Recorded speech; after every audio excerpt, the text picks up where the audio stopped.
मैत्रेय द्वारा रचित जीवनदायिनी संबुद्धवाणी प्रश्न 28।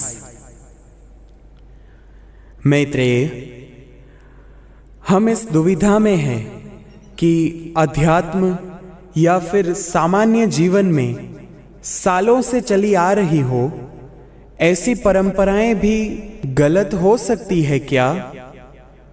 जिज्ञासा शांत करते हुए मैत्रेय यह उत्तर देते हैं कि अध्यात्म या फिर सामान्य जीवन दोनों में ही यह कदापि जरूरी नहीं है कि जो परंपरा सालों से चली आ रही है वह सही ही हो।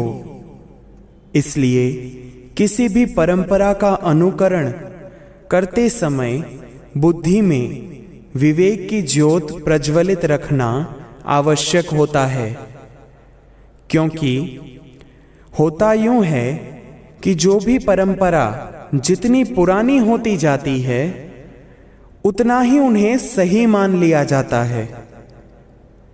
जब किसी परंपरा की शुरुआत होती है तब पहले पहले वह जिस समय में अमल होती है उस समय के देश, काल और परिस्थिति के अधीन और समय की मांग के अंतर्गत उनकी शुरुआत होती है।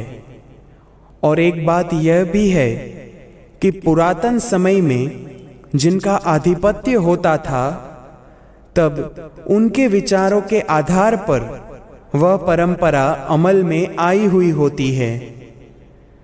अब आप ही बताइए कि क्या जिनका आधिपत्य होता था क्या उनकी बुद्धि जागृत होगी ही? ऐसा तो तय नहीं है ना। खुद चिंतन करें।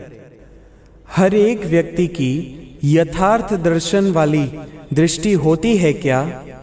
अर्थात जो जैसा है उसे वह वैसा ही जानते हैं, नहीं ना?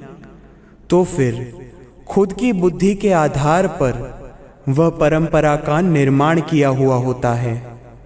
इसलिए बेहोश बुद्धि अर्थात बिना विवेक और बिना प्रज्ञावान बुद्धि से यदि कोई परंपरा निर्मित करते भी है तब भी वह सही ही हो ऐसा हम कैसे कह सकते हैं?